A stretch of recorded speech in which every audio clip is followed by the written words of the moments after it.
For many years, rumors have persisted that Elvis is still alive. In a few moments, you'll meet private investigators, former federal agents, and Elvis experts who have startling evidence that the king still lives.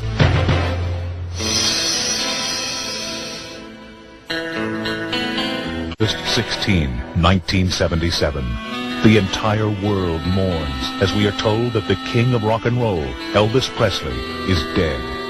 There were documents, the open coffin, news reports, an endless stream of mourners, and even a death certificate. But had Elvis left the building forever? The author of this book, Is Elvis Alive? Gail Brewer Giorgio, believes that Elvis staged his own death and is still alive today. In 1977, she began writing a novel based on this premise called Orion. Well, it was August 16, 1977, and I, like most of the world, had heard that Elvis Presley had died. About 3 days later, after writing several articles on Elvis for the newspaper, I decided to write a novel. It was called Orion. It's a fictional story of a superstar who hoaxes his own death. I wanted to try to capture the soul or the essence of someone like Elvis Presley. Orion was ultimately sold to Simon & Schuster. I received a large advance of $60,000. There was going to be a big PR promotion, etc., on this book, and the book was released. But a short time after it was released, I was receiving telephone calls that my book wasn't to be found. A lady from Pennsylvania called me, and she said that she had gone to the store to try to get it, and the woman who owned the store said 2 men in business suits had come in, bought all the books up. I called up New York. I would leave my name. They wouldn't call me back. You know, what was going on? I mean, why pay an author? You know, this is quite a few years ago, and $60,000 up front was a nice sum for a first author, but why pay an author and then you don't put their books back in the store? I mean, logically, it didn't make sense. Well, they wouldn't return my phone call, so I even called the distributor. And he said, they told me to pull the book. Meanwhile, an investigator for the Los Angeles County Sheriff's Department had an amazingly similar experience. His name is Monty Nicholson. Gail Giorgio's book, Orion, and my book, The Presley Arrangement, were written at approximately the same period of time, at different ends of the continent. Gail Giorgio and myself did not even know of one another. And yet, we wrote the same identical facts surrounding the mystery of Elvis's alleged death from different independent sources. Other coincidences that occurred. My book, The Presley Arrangement, as did Gail's book, Orion, disappeared from the shelves shortly after it was published. When I questioned my publicists about this phenomenon, why friends of mine would go to a bookstore and try to order the book, and they would actually refuse to order it, he said in 35 years in the publishing industry, he'd never heard of such a thing. When I talked to Gail Giorgio, she was getting the same story about Orion. Were the fictional stories in the novels Orion and the Presley Arrangement too close to the truth? Almost immediately after Elvis's reported death, puzzling questions left unanswered began surfacing. Why did the Memphis police officially close the files on the death of Elvis Presley before it was even medically or scientifically possible to determine why and how he died? Why were all the stomach contents destroyed pre-autopsy? Remember, this negates a thorough autopsy. Why was there never a coroner's inquest? Why was the Shelby County District Attorney's Office never officially notified to determine if there were any violations of criminal law? Why have all the photographs taken at the death scene disappeared? Why have all the notes prepared by the medical examiner's office, why have they disappeared from the official files? Why have all the toxicology reports disappeared from the official files?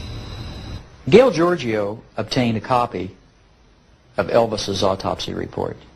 Together, Gail and I viewed this report. In 18 years, I've viewed many autopsy reports, and I've been present during several autopsies myself. So I'm very familiar with what goes on at an autopsy, and I'm very familiar with what goes in an autopsy report. In these reports, they're very comprehensive.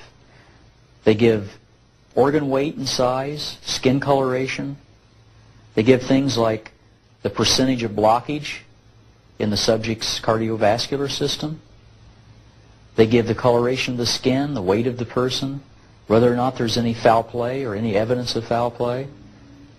And usually these autopsy reports are 40 or 50 pages long, and they're very in-depth. The autopsy report that I viewed with Gail is 2 pages long.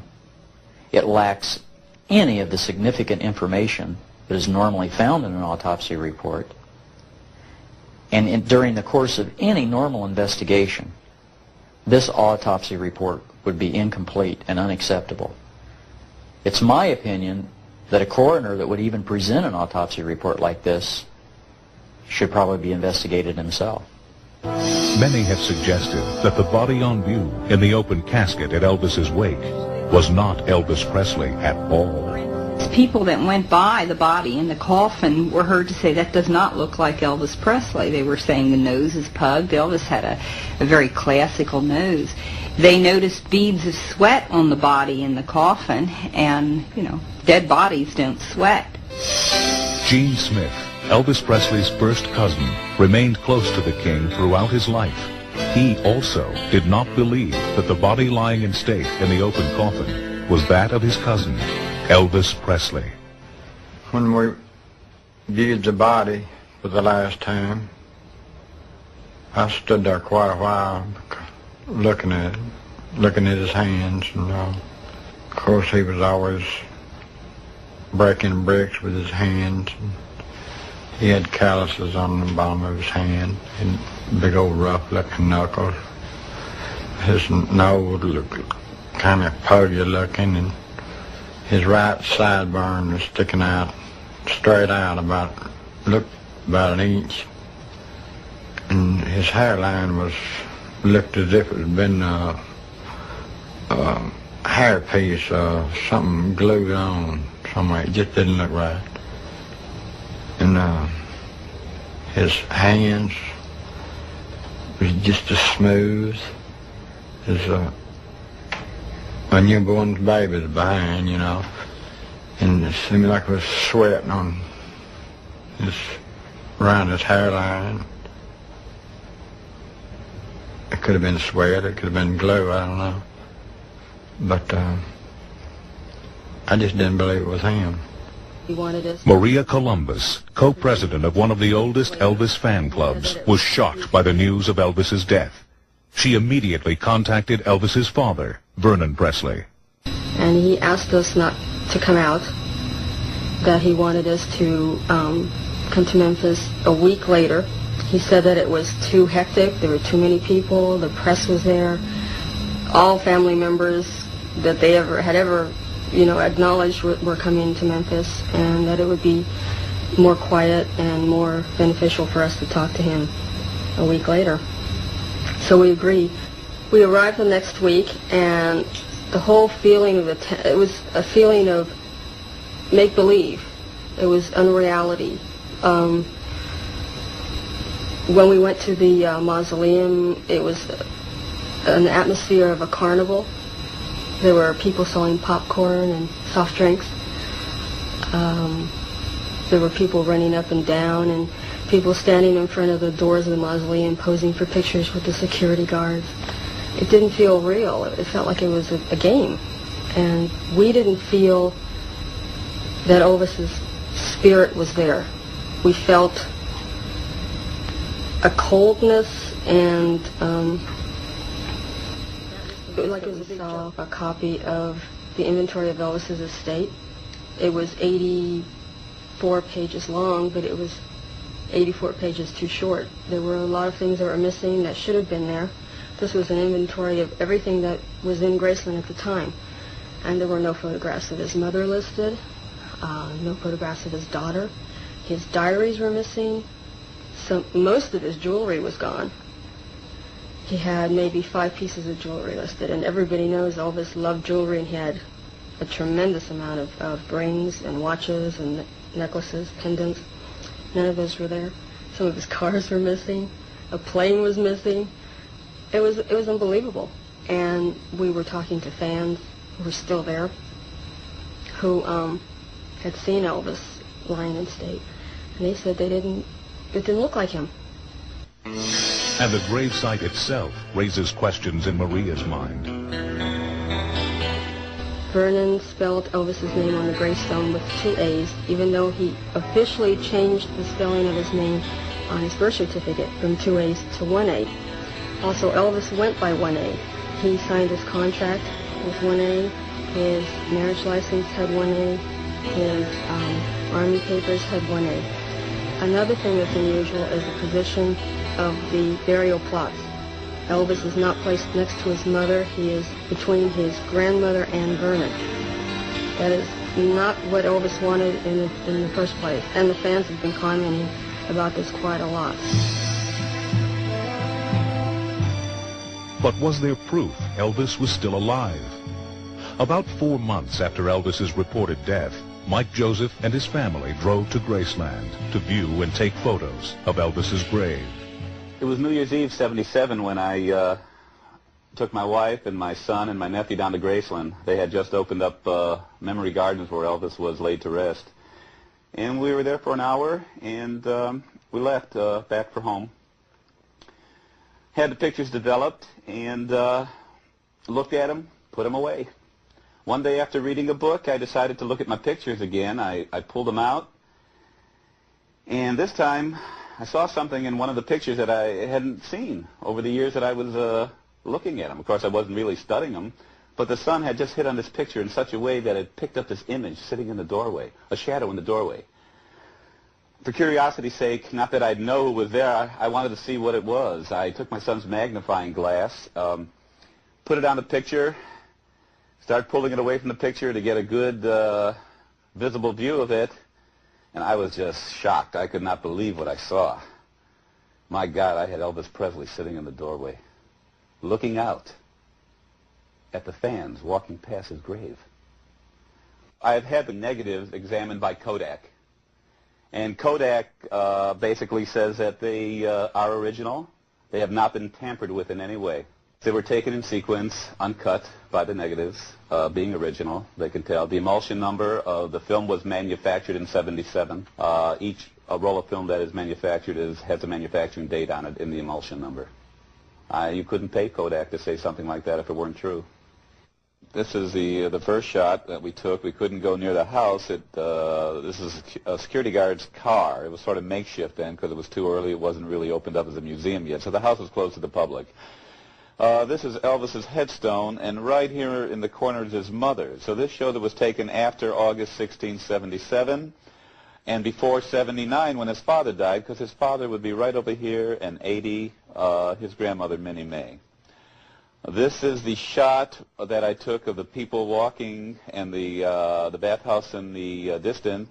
We zero in here, and this is the same shot with just the chair. No one sitting in the chair. So that shows it was not a picture of someone sitting in a chair. He liked that chair. That was one of his favorite chairs. He even got his haircuts in that chair at times.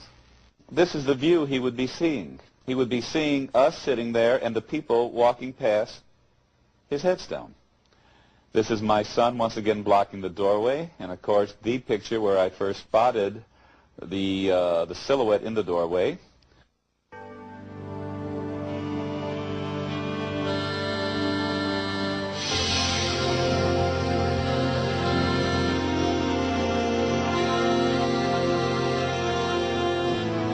Monty Nicholson also saw a picture, allegedly taken after Elvis's death. I had a co-worker who in passing one day told me that he used to work for Elvis Presley, and he had some pictures that I might be interested in. Well, one day he showed up at work and he had pictures of Elvis Presley getting in a helicopter that for all intents and purposes looked like a government helicopter, and there were men surrounding Elvis also getting into the helicopter who looked like what we often see depicted as government agents with the blazers and the wire in their ear and whatnot. And it was an interesting picture, although that picture in itself was not particularly suspicious because it's common knowledge Elvis was involved as an honorary police officer with many police agencies all over the country. The interesting thing, the curious thing about the picture was, this individual claimed this picture was taken several hours after Elvis allegedly died at Graceland Mansion. So I looked at the pictures with a natural curiosity and began to work with the idea of writing a novel. While I was researching this novel, I had a running conversation with the guy that showed the pictures to me for probably 6 or 8 months that we worked together. He quit the department and was gone for several months, and I didn't think much about him. He had the pictures in his possession. I didn't have the pictures, and there was no actual way for me to verify the validity of the date of the pictures, but at the time I was only writing a fiction novel and I didn't need to. So it wasn't important in my mind to verify the date. But later, as I gained more and more information, I decided it might be important to see if I can find some factual way of verifying the date those pictures were taken, because I might really be on to the modern mystery of our decade. So I tried to recontact this individual, and when I found him, he denied ever showing me the pictures. He denied any past affiliation with Elvis Presley. And I told him at the time, I said, wait a minute. I'm not crazy. I remember our conversations, and I remember them very well, and I need to meet with you and talk to you about this. Are you willing to do that? He agreed. He gave me an address and a phone number where he might be contacted, and we agreed upon a date and a time for an appointment. The address he gave me was a vacant house, and the phone number provided was a disconnected number. And I have never been able to find him since. I have no idea where he is at or the pictures. But I know that this event occurred, and I've been an investigator for 10 of the last 18 years that I've been a policeman, and I know that my powers of perception and reason are working very well, and that I didn't imagine what happened to me. Another unusual fact surfaced when Gail Giorgio began researching Elvis Presley's involvement with law enforcement. He had always had a love of law enforcement. He had he was a bonded deputy with the Memphis police. He was connected with, the Denver police in Colorado. Denver police, yes. He was connected California. with the LAPD.